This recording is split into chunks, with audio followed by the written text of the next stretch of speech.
깨끗하고 단정한 집을 유지하는 사람들에게는 몇 가지 특별한 운명이 찾아옵니다. 인생에서 가장 고귀한 수행은 바로 자신의 삶의 거처를 정갈하게 가꾸는 일이라 해도 과언이 아닙니다. 옛 속담에 이르길 사람은 집으로 인해 존재하고 집은 사람으로 인해 존재한다고 했지요. 사람과 집이 조화롭게 어우러질 때 하늘과 땅이 비로소 통하게 되고 그곳에 사는 이의 바탕이 온전히 세상에 드러납니다. 집의 모습은 그 사람의 삶을 가장 투명하게 반영하는 거울이 되어 공간 속에서 그의 하루가 쌓이고 삶의 결이 그려집니다. 계절이 바뀌어 명절이 다가올 때면 우리는 집안을 구석구석 청소하고 쌓인 먼지를 털어내며 그 안에 고인 시간을 새롭게 합니다. 옛말에 돈을 쓰지 않고도 복을 불러오는 비결이 있다 하듯이 집안이 정갈하고 평온하면 그곳엔 기쁨과 행운이 자연스레 깃들고 그 행복은 조용히 오래도록 지속됩니다. 그렇게 집을 깔끔하게 유지하는 것을 사랑하는 사람들에게는 주로 세 가지의 운명이 따르며 그 운명은 일생을 두고 그들의 삶 속에 은은한 향처럼 배어들게 됩니다. 습관을 섬세하게 관리하고 맑고 긍정적인 에너지를 유지하는 것이죠. 스티브 잡스는 그의 인생을 두 시기로 나누어 설명한 적이 있습니다. 인생의 첫 30년은 습관을 쌓는 시기이며 그 후 30년은 그 습관이 삶의 방향을 결정하는 시기라는 깊은 통찰을 남겼습니다. 이처럼 습관은 삶의 흐름과 상태를 좌우하고 결국 생활의 질을 결정하는 힘이 됩니다. 건강하고 질서 있는 삶을 원한다면 그 시작은 깨끗하고 정돈된 가정 환경을 조성하는 데서 출발해야 하는 것이죠. 이러한 이야기를 들려주는 한 배우가 있습니다. 그는 84세의 나이에 영화제에서 최고상을 수상했으며 무대에 등장할 때마다 우아하고 품격 있는 자태로 관객들의 마음을 사로잡습니다. 그는 바로 국민할머니라 불리는 김 선생님입니다. 세월의 흐름 속에서 김 선생님은 삶의 무게를 가볍게 받아들이고 매 순간을 즐기는 법을 깨달아갑니다. 많은 사람들은 나이가 들수록 덜 바쁘게 살아도 된다고 여기지만 김 선생님의 생각은 다릅니다. 그분은 사람을 하나의 기계처럼 생각하곤 합니다. 움직임을 멈추고 그대로 두면 녹슬고 쇠퇴하는 것이 사람이라고 믿습니다.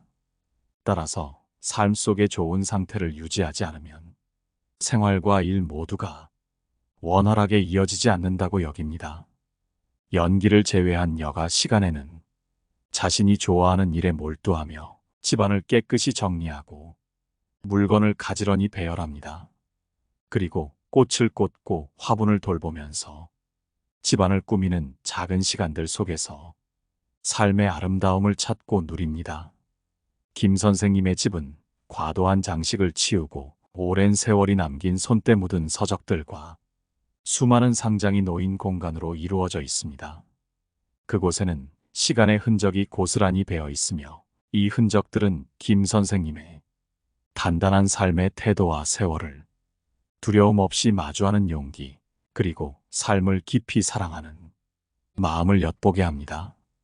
다른 배우들의 집이 화려하게 빛나는 것과는 달리 김 선생님의 집은 소박하고 단정한 기품으로 그 자체의 빛을 뿜어냅니다.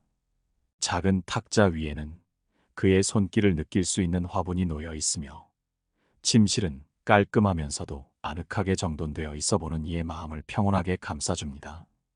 집안의 구성 하나하나에는 그가 쌓아온 깊은 인생의 통찰과 차분한 연륜이 스며들어 있는 듯 느껴집니다. 오랫동안 이어온 좋은 습관 덕분에 김 선생님은 삶에 대한 넓은 시야와 깊은 깨달음을 갖추게 되었으며 노년에 그는 한결 편안하고 차분한 마음으로 사랑하는 일들에 더 많은 에너지를 쏟을 수 있는 것 같습니다.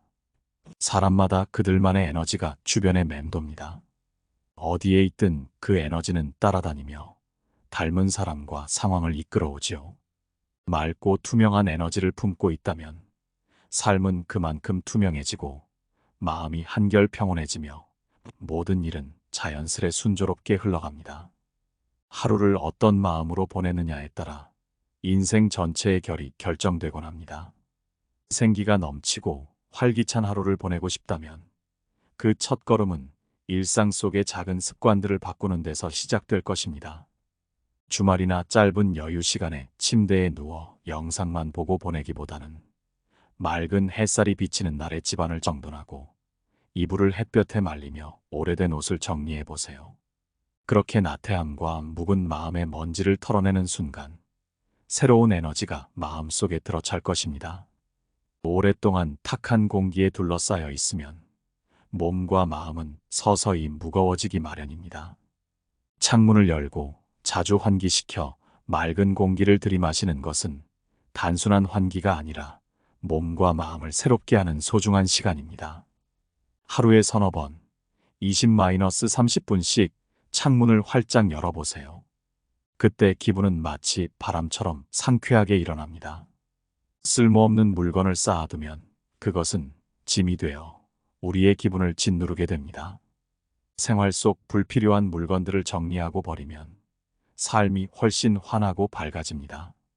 눈에 보이는 모든 것이 점차 깨끗해지고 맑아지는 것은 단지 집안이 정돈되는 것뿐만 아니라 우리의 마음과 건강한 생명력까지도 반영합니다.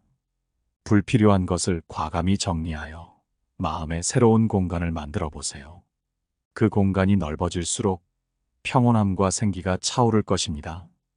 인터넷에서는 중년에 가장 세련되고 통찰력 있는 삶의 방식은 무엇일까? 라는 질문이 자주 올라옵니다. 이에 대한 한 답변은 물질에 집착하지 않고 자신을 비워내며 과거에 미련을 두지 않고 미래를 걱정하지 않는 태도가 중년을 향기롭게 만드는 법이라 말합니다. 자세히 생각해보면 그 핵심은 집착을 내려놓고 무상함에 대한 두려움을 덜어내며 자유롭게 마음의 평온을 유지하는 데 있지요. 얼마 전 이웃 박 아줌마는 남편의 배신으로 큰 상처를 받았고 서로의 감정은 점점 멀어지며 결국 부부의 인연은 끝이 나고 말았습니다. 그녀는 처음엔 깊은 슬픔에 잠겼으나 차츰차츰 자신의 내면을 들여다보기 시작하며 자유롭게 상처를 극복해 나갔습니다. 슬픔을 인정하고 집안 곳곳을 정리하며 나름의 평온을 찾아가는 과정을 통해 박 아줌마는 비로소 자신의 삶에 맞는 온전한 평화를 되찾았습니다. 막 이혼한 후 그녀는 반년 동안 세상과 단절된 채 고요한 방 안에서 눈물로 하루를 채워갔습니다. 예전의 밝고 환한 미소는 사라지고 그 자리에 앙상한 체념과 무거운 고독만이 남았습니다. 한때 유쾌하고 웃음이 많았던 그녀는 이웃들과 함께 시간을 나누며 주말에는 마트에 가서 장을 보곤 했죠. 명절 때는 집에서 직접 만든 만두를 이웃들에게 나눠주며 따뜻한 정과 웃음으로 동네를 채우곤 했던 그녀였습니다. 하지만 어느 날 제가 그녀의 집 문을 두드렸을 때 응답하는 건 차가운 공기뿐이었습니다. 오랜만에 마주하는 저를 집 안으로 초대해 잠시 이야기를 나누고 싶다고 했던 그녀. 집 안에 들어서자 평소 소중히 여기던 화분들은 시들어 생기를 잃었고 구석구석엔 오래된 상자들이 가득 쌓여 있었습니다. 테이블 위엔 먼지가 내려앉아 있었고 방 안은 고요하게 침잠된 마음의 모습과도 같아 보였습니다. 그녀는 이혼 후 마음이 너무도 허전해 청소할 힘조차 내지 못했다며 지난 추억의 흔적과 버려진 생활용품들을 정리할 여유가 없었다고 쑥스럽게 설명했습니다. 그날 대화 후 그녀는 마음을 다잡고 집 안팎을 깨끗이 청소하기로 결심했습니다. 한 걸음 한 걸음 그동안 쌓였던 쓸모없는 물건과 시든 꽃들을 하나씩 치우고 마음속 깊이 자리 잡은 집착도 함께 내려놓기로 다짐했습니다. 며칠 후 그녀는 새로운 모습을 보여주겠다며 저희를 집으로 초대했습니다. 새로운 화분들이 반겨주는 집, 오래된 상자들이 사라진 공간은 그녀와 함께 밝고 생기 있는 기운으로 가득했습니다. 다시 돌아온 그녀의 환한 미소는 평온함과 자유로움을 담고 있었으며 더 이상 묵은 감정에 얽매이지 않은 듯 보였습니다. 불필요한 것을 버릴 줄 알게 되니 오히려 더 많은 것들이 자연스레 그녀의 삶에 찾아오게 되었습니다. 삶 속에서 자신과 물건의 관계를 잘 다루고 단샤리, 즉 비움과 단순화를 실천하면 과거의 흔적을 정리하고 새로운 출발을 향해 나아갈 수 있습니다. 단샤리 개념을 창시한 야마시타 히토코는 어릴 때 절에서 수행한 경험이 있습니다. 그곳에서 그는 승려들이 명상과 참선을 통해 마음을 비우는 것뿐 아니라 매일 집안일을 하고 정원을 가꾸며 빗자루로 구석구석을 쓸어내는 과정을 통해 영혼을 청소하는 법을 배우게 되었다고 합니다. 그녀 역시 그 깨달음을 얻었습니다. 쓰임을 다한 물건을 떠나보내는 것은 집안을 정리하는 것 이상의 의미를 가집니다. 그것은 자신을 새롭게 가꾸고 마음에 숨 쉴 공간을 만들어주는 일이지요. 오랜 시간 눈물에 잠겼던 방이 다시 햇살로 가득 찬 것처럼 그녀의 마음도 비로소 밝게 빛나기 시작했습니다. 버림의 결심을 통해 과거의 어두운 기억을 뒤로하고 이제는 새로운 삶을 향해 가벼운 걸음으로 나아가고 있습니다. 비워내기란 단순히 물건을 치우는 것을 넘어 마음의 묵은 감정을 털어내고 평온함을 찾아가는 과정입니다. 삶의 불필요한 것들을 내려놓고 나니 그녀는 스스로의 가치를 더 깊이 느끼게 되었고 더 이상 얽매이지 않는 자유로운 마음으로 새로운 길을 바라보게 되었습니다. 물건을 다루는 동시에 자신의 내면과 세상과의 관계를 가다듬는 일은 삶의 짐을 덜어내는 아름다운 수행과도 같습니다. 야마시타 히토코는 그 수행의 길에서 단순함이야말로 마음의 해방을 가져온다는 깨달음을 얻었습니다. 그는 생활을 간소화함으로써 복잡한 현실 속에서도 자유로워질 수 있음을 실감했지요. 수행을 마치고 돌아온 후 그는 곧장 집안의 불필요한 물건을 버리고 미니멀한 생활을 시작했습니다. 그것은 물건을 치우는 단순한 행위가 아니라 그의 내면까지도 평온하게 정리하는 과정이었습니다. 그는 저서에서 단이라는 개념을 물건 정리를 통해 자기 자신을 이해하고 어지러운 마음을 정돈하여 인생을 단순하고 편안하게 만드는 기술이라고 설명했습니다. 즉, 잡동사니를 정리하면서 동시에 내면의 혼란을 정리하고 그로 인해 인생의 새로운 전환점을 찾는 방법이라 할 수 있었습니다. 이 인생이란 길 위의 여정 같아 누구나 예상치 못한 사건과 돌발적인 일들에 맞닥뜨리게 됩니다. 이 과정에서 마음에도 필요하지 않은 것들이 점차 쌓이게 마련이지요. 그러나 그런 것들을 방치하다 보면 결국 마음속의 무거운 찌꺼기들이 우리 내면을 무너뜨리고 몸과 마음을 지치게 만듭니다. 따라서 한정된 시간 속에서 단샤리를 실천하고 주기적으로 정리하는 과정을 통해 우리는 내면을 비우고 강하게 다져나가야 합니다. 인생에서 진정한 짐을 내려놓을 때만이 비로소 자유롭게 앞으로 나아갈 수 있습니다. 마음이 평온해야만 발걸음이 한층 가볍고 안정되며 그렇게 단샤리를 이해하고 실천하는 사람들은 삶의 모든 면에서 더 나은 길을 걸어가게 될 것입니다. 그들은 유한한 인생을 결코 헛되이 살아가지 않을 것이며 나날이 복된 삶을 쌓아가게 될 것입니다.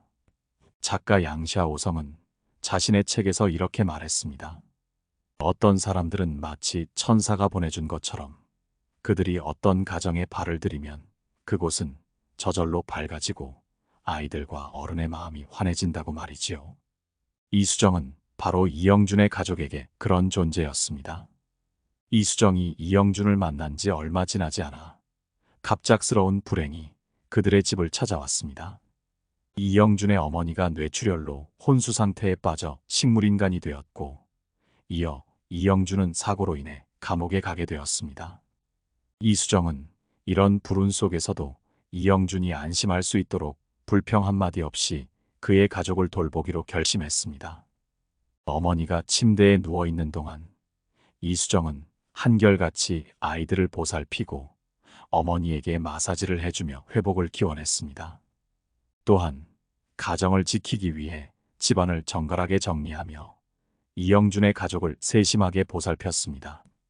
이수정의 헌신은 그저 가족을 돌보는 책임을 넘어서 사랑으로 그 집을 감싸 안고 삶의 활기를 불어넣는 행위였습니다. 그녀는 무겁고 어두운 시간을 환히 밝히며 집안을 평온하게 가꾸는 동시에 그녀 자신도 차분히 다듬어갔습니다. 그녀가 집안을 돌보며 쌓아올린 정성과 헌신은 결국 그 가족의 마음을 어루만지고 그곳에 평온과 복을 쌓아가는 밑거름이 되었습니다. 이렇듯 단샤리, 비움의 미학을 통해 내면과 집안을 가꾸어가는 삶은 단순히 깔끔하게 정리하는 것이 아니라 진정한 복을 쌓아가고 인생을 고요하게 만들어주는 힘이 됩니다. 이영준이 집으로 돌아온 후 그는 진심을 다해 아버지와 이야기했습니다. 마침내 이수정을 가족의 일원으로 받아들이기로 한 아버지의 결심이 그들의 가정에 새로운 시작을 열어주었습니다. 이영준은 경제적으로 자립하기 위해 땀 흘려 돈을 벌었고 이수정은 가정의 든든한 기둥으로서 집안일을 맡아 어르신을 보살피고 아이들에게 사랑을 나누며 가정을 돌보았습니다.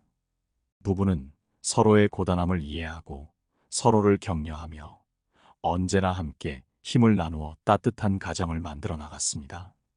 세월이 흘러 그들의 가정에 어려움이 닥친 시기에도 이수정은 결코 지치지 않았습니다.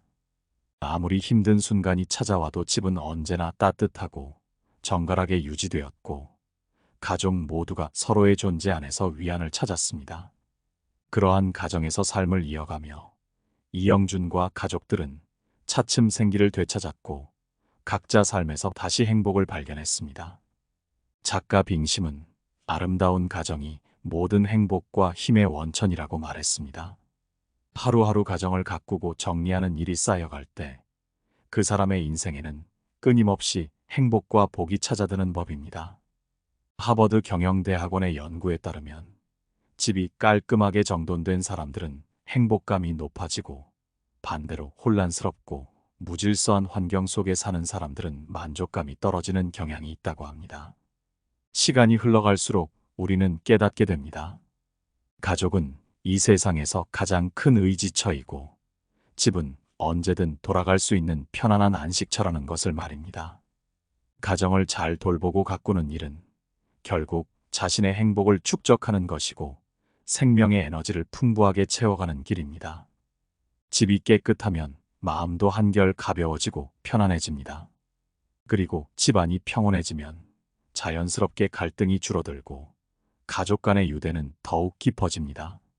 만일 가정이 더 번창하고 삶이 아름답게 흘러가기를 원한다면 가정의 환경을 세심하게 가꾸어가는 일에서 시작할 필요가 있습니다. 늘 기억해야 할 것은 우리의 집이 곧 우리의 생활 수준을 반영한다는 사실입니다. 집을 대하는 태도는 곧 우리가 얻는 행복의 깊이를 결정합니다. 집이 깨끗하고 따뜻하게 가꾸어질수록 사람들에게 더 많은 복이 깃들게 됩니다. 하버드의 맨델슨 교수는 인생에서 가장 중요한 수행은 바로 자신의 집을 돌보는 것이라는 말을 남겼습니다. 인생에서 가장 큰 만족은 매일 따뜻한 집으로 돌아와 사랑하는 가족과 함께 식사를 하고 사계절을 즐기며 시간을 보내는 데 있습니다. 새해에는 생활을 정성스럽게 가꾸고 가정을 더욱 소중하게 돌보며 집을 깨끗하고 평화롭게 정리하여 매일을 평온하고 만족스럽게 보내기를 바랍니다. 당신의 집이 언제나 밝고 따뜻한 빛으로 가득하며 그곳에서 삶의 꽃이 만개하고 하루하루가 활기로 넘치기를 기원합니다. 오늘의 이야기는 여기까지입니다. 시청해 주셔서 감사합니다. 오늘의 이야기가 여러분의 건강하고 행복한 삶에 작은 영감을 드렸기를 바랍니다. 늘 시청해 주셔서 감사드리며 더 좋은 감동적인 얘기로 찾아뵙겠습니다. 구독과 좋아요는 큰 힘이 됩니다. 항상 사랑하고 감사합니다. 노후의 빛나는 지혜였습니다.